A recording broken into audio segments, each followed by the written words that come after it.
They thought I would die forgotten, tucked away in a bland nursing home where the days blurred together.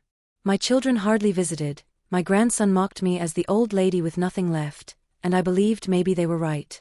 But life has a cruel way of flipping the script. When my wealthy brother passed, he didn't leave his fortune to his children, or to the smug relatives circling like vultures. He left it to me, his forgotten sister. A sprawling ranch, acres of land, and something more. Something buried deep within its walls that no one else knew about. That secret gave me power. And when my own family tried to betray me again, I used it to teach them a lesson they would never forget. My name is Eleanor Drake, and I'm 80 years old. For the last 3 years, I've lived in Rosewood Nursing Home, a place where beige walls hold whispers of forgotten lives. I wasn't always like this, weak, wrinkled, and left behind. Once, I was a teacher, a mother, and the wife of a kind man named Henry. He's been gone 15 years now, and with his passing, the last of my solid ground seemed to crumble. My children, well, let's just say they visit when it's convenient, when they want to be seen as dutiful. My grandson Eric laughs about me in front of his friends, calling me the charity case of the family. He doesn't know I hear him. He doesn't care. Life in the nursing home is not cruel, but it is hollow. The meals taste of nothing, the conversations repeat like scratched records, and the nurses smile with tired eyes. I had accepted that this was where I would finish my days, invisible, useless, collecting dust like an old piece of furniture. Then came the letter. It was delivered on a cold Wednesday morning. I remember because I was sitting by the window, wrapped in a blanket, staring at a world I no longer belonged to. Nurse Jenna handed it to me, her eyebrows raised. Certified mail, Mrs. Drake. Must be important. I held the envelope in my trembling hands, my heart thumping louder than it had in years. My brother Charles's lawyer had written. Charles, my older brother, my protector once upon a time. We hadn't spoken in nearly 2 decades, ever since he married that society woman who thought I was beneath them. But I knew he had done well, investments, oil leases, cattle. He was a man of means, the kind of man newspapers like to quote. With shaky fingers, I opened the letter. My eyes widened. He was gone. Charles was dead. And somehow, in an act that made no sense at the time, he had left me his ranch in Texas. Not his children, not his wife's family, not the charities he flaunted at galas. Me. I couldn't breathe for a moment. I clutched the paper so tightly that it nearly tore. Around me, the TV blared some game show, a man coughed in the corner, but all I could hear were my brother's words in the lawyer's typed lines. To my sister Eleanor Drake, I leave the Drake Ranch and all its holdings, for reasons she will understand when the time is right. The news spread quickly through my family. That evening, my son Michael stormed into Rosewood, his face red with fury. What the hell did you do, mother? He barked. Why would Charles give you the ranch? He barely talked to you. That ranch belongs to his kids, not, he stopped himself before saying you, but the venom was there. I didn't ask for it, I said softly. He left it to me. That's the truth. Eric, my grandson, sneered from the doorway. Guess Uncle Charles was senile too, huh? What are you going to do, Grandma? Ride horses with your walker. His friends laughed, and I felt my cheeks burn. I wanted to sink into the floor. But then I remembered the letter's final line, for reasons she will understand when the time is right. Something stirred in me, faint but strong, like a coal catching fire. A week later, I was driven to the ranch. I hadn't left the nursing home grounds in years, and suddenly the world seemed too bright, too loud. But when the gates opened and I saw Drake Ranch spread out before me, something in my chest expanded. Acres of golden fields, barns weathered by time, cattle dotting the horizon. And the house, a massive 2-story structure of stone and wood, standing proud against the sky. But the house wasn't just beautiful. It was strange. Some of the shutters were bolted tight, as if guarding secrets. Certain rooms were locked, even when the lawyer handed me a heavy ring of keys. Charles was a private man, he said. He kept some things hidden. That night, as I settled into the master bedroom, I ran my hands along the carved wood of the headboard. I found something, a symbol etched faintly into the grain. A circle, with lines radiating outward. My brother had been many things, but careless was not one of them. Sleep didn't come easily. I kept hearing echoes, not ghostly, but real, the echo of Charles's words when we were children. One day, Ellie, he used to whisper when we lay under the stars, there will be a time when you'll need to be stronger than everyone thinks you are. Promise me you will. At dawn, I walked the halls. Dust motes danced in the sunlight. Doors creaked. And then I noticed one hallway was colder than the rest, though no windows were open. I touched the wall, solid, but something about it didn't feel right. That was the beginning. The first hint that the ranch carried more than cattle and land. That it held secrets buried deep within its bones. Secrets Charles had left for me alone. And as my children schemed to wrest the ranch from me, as my grandson mocked my every step, I realized something. This inheritance was not just land. It was a weapon. A weapon I could use to finally turn the tables. What none of them knew was that soon enough I would. I woke the next morning at Drake Ranch with a strange calmness in my chest, as if Charles himself had steadied my trembling hands through the night. The air smelled different here, sharp and clean, carrying the faint musk of hay and earth, a far cry from the antiseptic staleness of the nursing home. For the first time in years, I didn't feel invisible. I felt chosen. The lawyer, Mr. Green, had stayed the night in town and returned just after sunrise with more documents for me to sign. His thinning hair stuck out beneath his hat, and he looked weary, like he'd carried my brother's secrets on his back for too long. Mrs. Drake, he said gently, placing a stack of papers on the dining room table, your brother left very detailed instructions. This ranch is free of debt, but he insisted you not sell it. He wanted you here. Living here. I narrowed my eyes. Why me? Why not his children? Mr. Green hesitated. He adjusted his glasses, buying time. Charles said they were not ready. He said you'd know what to do when the time came. He also left notes. Locked away in his study. His words pressed against the silence of the house like a secret waiting to breathe. Later, after he left, I walked into that study. The door had been locked, but one of the keys on the heavy ring fit perfectly. Inside, dust covered the desk, books lined the shelves, and the smell of leather and tobacco lingered in the air. My brother had been gone only weeks, yet the room felt as though he'd stepped out just moments ago. On the desk lay a box. Small, wooden, with a brass clasp. I opened it carefully. Inside were journals, thick with scribbled handwriting, sketches, and maps. My heart raced as I turned the pages. Charles wrote about mineral rights, hidden deposits, and contracts not to be trusted. He mentioned names I didn't recognize and repeated the same phrase in different entries. Protect the land. Protect Eleanor. Why would he write that? Protect me from what? That evening, my family arrived unannounced. Michael barged through the front door with Eric trailing behind, both faces set with anger. Mother, we need to talk, Michael snapped. He didn't even bother with a hello. Eric slouched against the doorframe, smirking. Nice place. Shame you'll never keep it. I stood tall, even though my knees ached. This is my home now. Charles left it to me. Michael slammed his hand against the table. Don't be naive. You can't run a ranch. You're old, frail, and smarter than you think, I cut in. My voice surprised even me. I know exactly what I'm doing. And I know Charles had his reasons. Eric chuckled, a cruel sound. His reason was probably pity. You'll trip over your own cane before you figure it out. I said nothing more, just watched their faces twist with greed. They didn't want me. They wanted what Charles left behind. But they underestimated me, as everyone had for years. After they left in a storm of slammed doors and muttered curses, I returned to the journals. One page stood out, a map of the ranch with markings around the north pasture. The same strange circle and line symbol I'd seen etched in the headboard appeared there. The next morning, I asked one of the ranch hands, a wiry man named Luis who'd worked for Charles for decades, about that part of the land. His eyes flickered with something, fear perhaps or loyalty to secrets not his to tell. Mr. Drake said that pasture was off limits, Luis murmured. We don't graze cattle there. No one goes there. Why? I pressed. He shook his head. Never said. Just warned us to leave it alone. Warnings. Locked doors. Symbols. My brother had built layers of secrecy, and now I was peeling them back one by one. That night, I dreamed of Charles. He stood at the edge of the pasture, pointing to the earth, his mouth moving, but no sound escaping. I woke with a start, drenched in sweat, the image burned into my mind.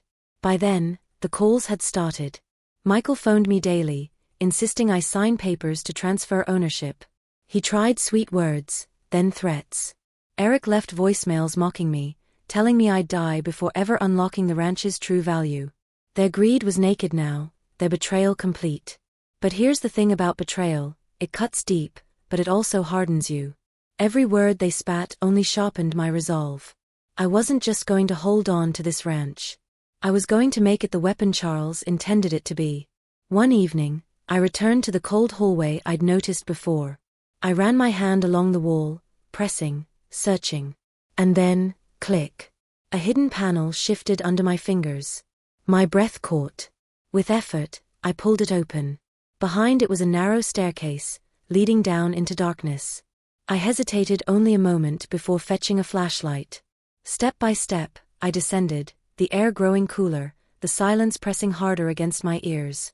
At the bottom lay a locked door, iron and heavy.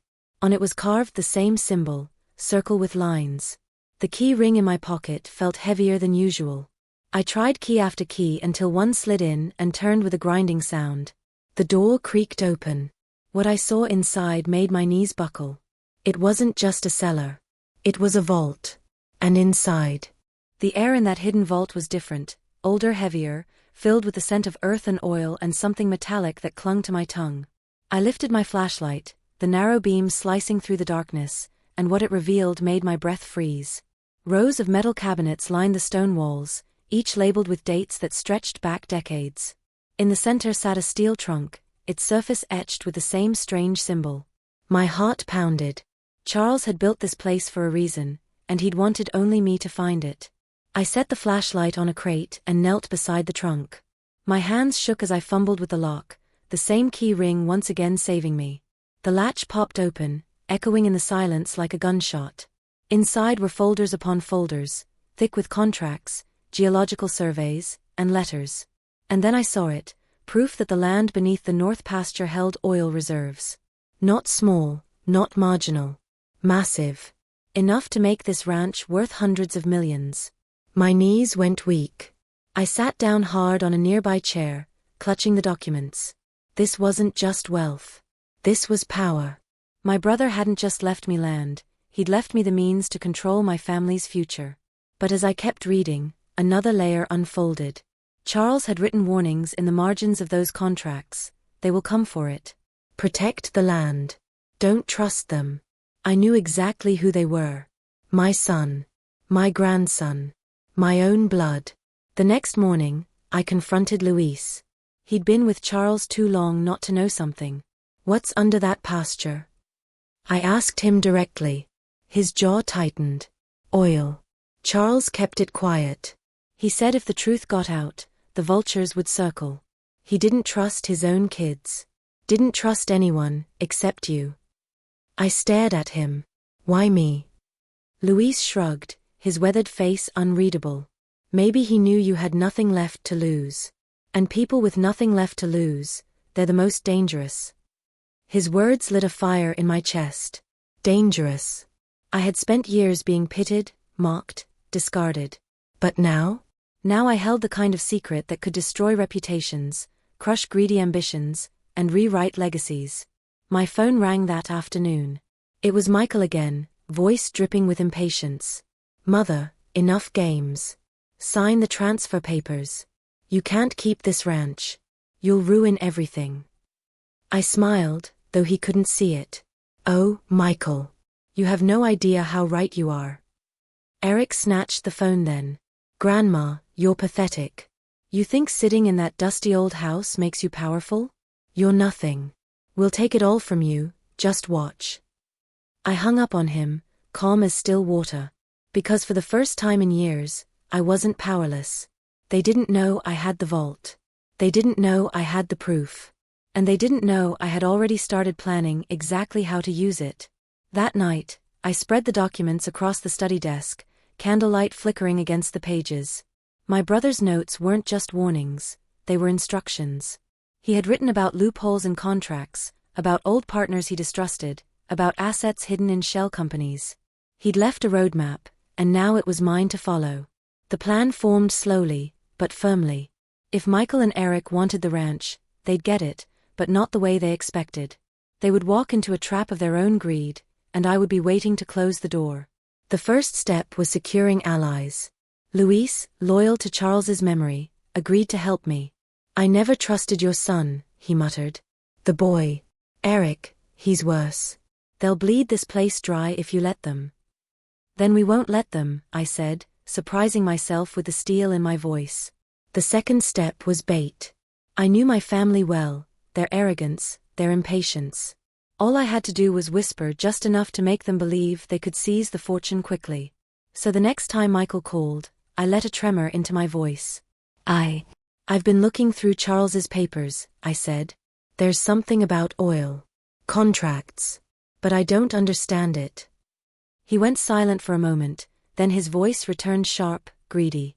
"Mother, listen to me carefully. Don't touch anything else. Don't sign anything. I'll come tomorrow. We'll handle it together." I hung up, smiling. Just as I expected. The following day they stormed in, Michael in his pressed suit, Eric in his designer sneakers, both thinking they smelled blood. They sat in Charles's study, eyeing the papers I had laid out. Of course, I'd chosen carefully what to display, just enough to confirm their suspicions, just enough to make them salivate. Michael's eyes glittered. "This is it. Oil rights. Mother, you don't understand how valuable this is. You're sitting on a fortune." Eric leaned back, smirking. "Guess the old man wasn't as crazy as we thought. But don't worry, Grandma, we'll take care of it for you." I looked from one to the other, my face the picture of fragile confusion. "You really think this land is worth that much?" "Of course it is," Michael snapped. "But you can't manage it. You'll lose everything. Sign it over to me, I'll protect it." I let my hand hover over the pen, watching them lean forward, greedy eyes locked on me. And then I withdrew. "Not yet," I whispered. "I need time." Their faces darkened, but I didn't care. Because the trap was already closing. That night, I returned to the vault, lantern in hand. I stood among the documents, the maps, the contracts, and felt Charles's presence around me. He had trusted me with this. He had trusted me. I whispered aloud as if he could hear, "Don't worry, Charles. They won't take it. They'll get exactly what they deserve." But just as I turned to leave, I noticed something new. A small drawer I hadn't opened before, tucked beneath the trunk. I pulled it out, and inside was a single envelope, yellowed with age. On the front, in my brother's unmistakable handwriting, was my name. My hands trembled as I opened it. Inside was a letter, and its first line stopped my breath cold. "Eleanor, if you're reading this, then you've found the vault. But what you don't yet know is that the ranch holds more than oil. It holds the truth about our family, a truth they would kill to keep buried." The letter trembled in my hands, the paper so thin I feared it might tear just from my grip. My brother's handwriting stared back at me, neat, deliberate, the same way he used to scrawl notes during our school years when he passed answers under the desk to help me. But these weren't answers to arithmetic problems. These were answers to questions I hadn't even known to ask. "Eleanor," the letter began, "I kept the truth from everyone else, because only you would understand what to do with it. The Drake name is not as clean as people think. Our father made deals, dirty ones, to build this ranch. He buried things, contracts, betrayals, even crimes. Men disappeared over oil, and blood was spilled to keep profits flowing. If Michael or Eric ever learn this, they will not see shame, they will see opportunity. They will sell our souls to the highest bidder." I swallowed hard, bile rising in my throat. Our father? I remembered him as stern but honest, a man who worked with calloused hands and carried his Bible under one arm. But Charles's words painted another picture, a man who built wealth with blood. The letter went on, "I've locked away the evidence, sworn testimonies, photographs, bank ledgers, in this vault. If it comes to light, our family name will crumble. But in the wrong hands, it could also empower them to manipulate, blackmail, and control. That's why I left it to you, Eleanor. Because you know pain. You know betrayal. And you'll never use this for greed, only for justice. Promise me, Ellie. Promise me you'll protect it." I pressed the paper to my chest, tears sliding down my cheeks. Charles had trusted me, truly trusted me, in a way my own children never had. He knew I carried scars they couldn't see. He knew that when cornered, I would choose dignity over dollars. But Michael and Eric? They were already sniffing around the edges of the truth, drooling for wealth they hadn't earned. They wouldn't stop until they had it, or until I stopped them first. That night, sitting in Charles's study with candles flickering against the walls, I began to craft my revenge. I wasn't just going to keep the ranch from them. No. I was going to show them the rot inside their own hearts. I would dangle their greed like a carrot and then snap the stick in two. Step 1. Feed the hunger. The next morning, I invited Michael and Eric back to the ranch. Their surprise was obvious, but they came, curiosity and greed dragging them by the collar. I met them at the wide dining table, where I had laid out a few harmless surveys from the vault.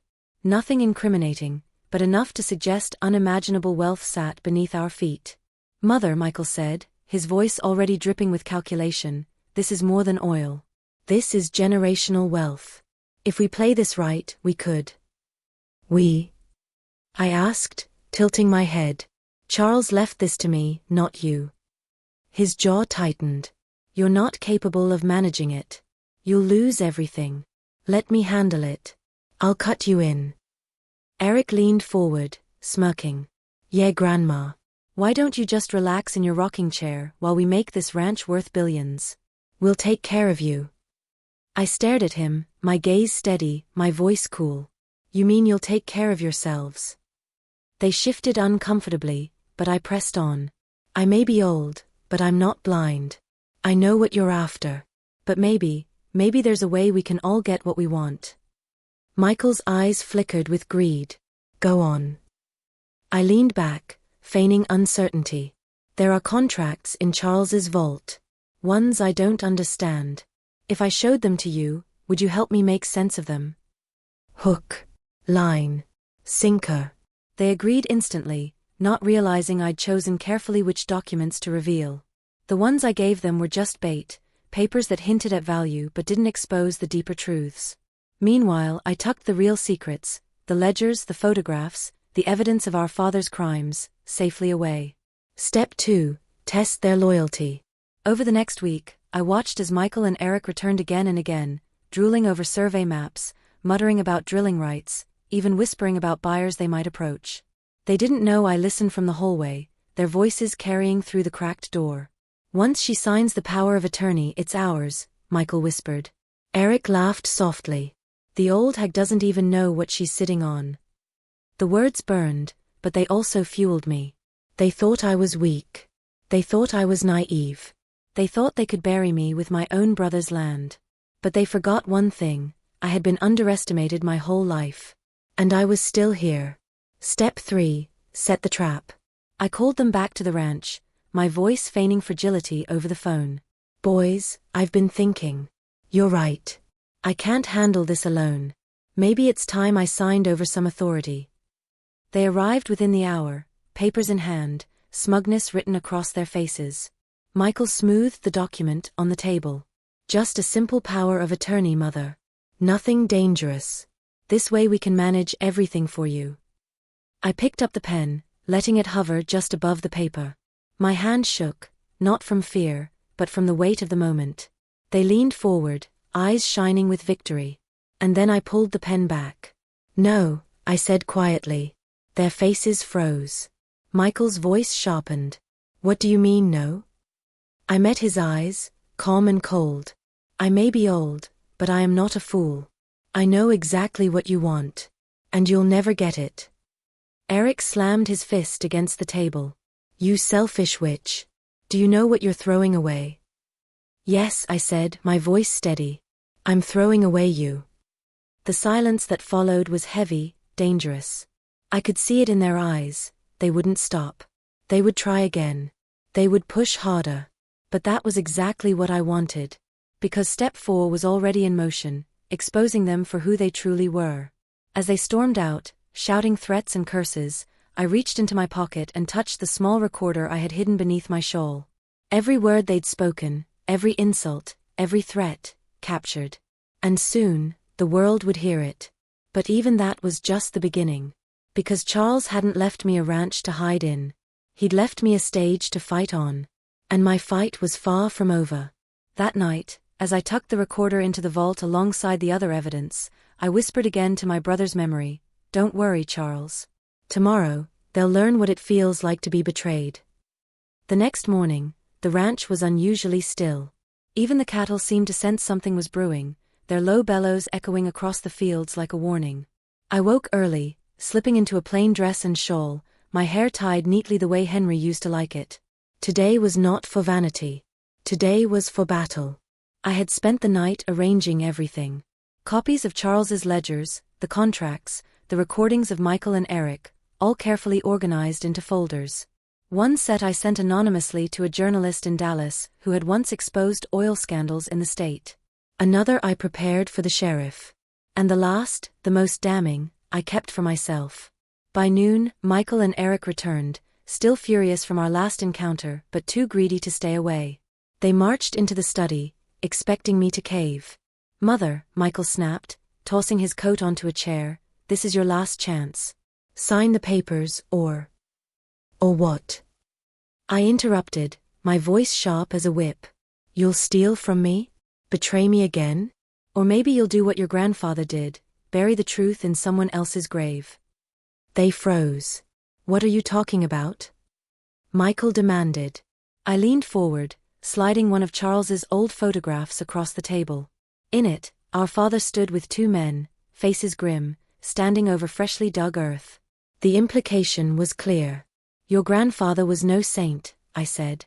And Charles uncovered everything. Fraud, bribery, disappearances. He left the evidence to me, to protect this ranch, and to protect our family's soul. Eric scoffed, though his face paled. "You're bluffing. You're just a bitter old woman trying to scare us." I smiled, slow and deliberate. "Am I?" I pressed a button on the small recorder, and their own voices filled the room. "Once she signs the power of attorney, it's ours. The old hag doesn't even know what she's sitting on. You selfish witch. Do you know what you're throwing away?" Each word hit like a hammer. Michael's face drained of color, Eric's smirk vanished. "You see," I said softly, "I've spent years being dismissed, forgotten, mocked. But I wasn't asleep. I was listening, watching, waiting." Michael lunged forward, snatching for the recorder, but Luis appeared in the doorway, his wiry frame blocking the way. "Best sit down, Mr. Drake," he said firmly. For the first time, my son looked small, desperate, cornered. "I sent copies to the sheriff," I said, "and to the press. By tomorrow morning, the world will know what your grandfather did, and what you plan to do. You wanted to betray me? Congratulations. Now everyone will see you for what you really are." Eric's voice cracked, panic breaking through his arrogance. "Grandma, you can't do this. We're family." I stood, my back straight, my voice steady. "No, Eric. Family doesn't betray each other for greed. Family protects. Family loves. You made your choice the day you mocked me in that nursing home. The day you thought I was nothing." Michael's jaw clenched. "You'll regret this." I leaned closer, my eyes locked on his. "No, you will." They left in a storm of curses and threats, but I felt nothing but calm. Because I had already won. 2 days later, the sheriff arrived with warrants. Investigators combed the ranch, hauling away boxes of evidence from the vault. The Dallas newspaper ran a front-page story exposing decades of Drake family corruption. My father's sins, Charles's secrets, Michael and Eric's greed, all laid bare for the world to see. Michael lost his job at the bank when his recorded threats went public. Eric's friends abandoned him, ashamed to be seen near the grandson who tried to steal from his own grandmother. Their reputations crumbled, just as surely as Charles had predicted. And me? I remained. The ranch became my sanctuary. Luis and a few loyal hands helped me run it, not for profit, but for peace. I set aside part of the land as a trust for community projects, scholarships for young ranchers, funds for local schools. For the first time in years, I felt useful again. Alive. Sometimes, in the quiet evenings, I sit on the porch with a cup of tea, watching the sun sink behind the pastures. I hear Charles's voice in the wind, protect the land. Protect Eleanor. I whisper back, I did, Charles. And I made sure they'll never hurt me again. My children don't visit anymore. My grandson doesn't call. But that's fine. Because their silence is proof that my revenge worked. They wanted my ranch. Instead, I gave them a scandal. They wanted me weak.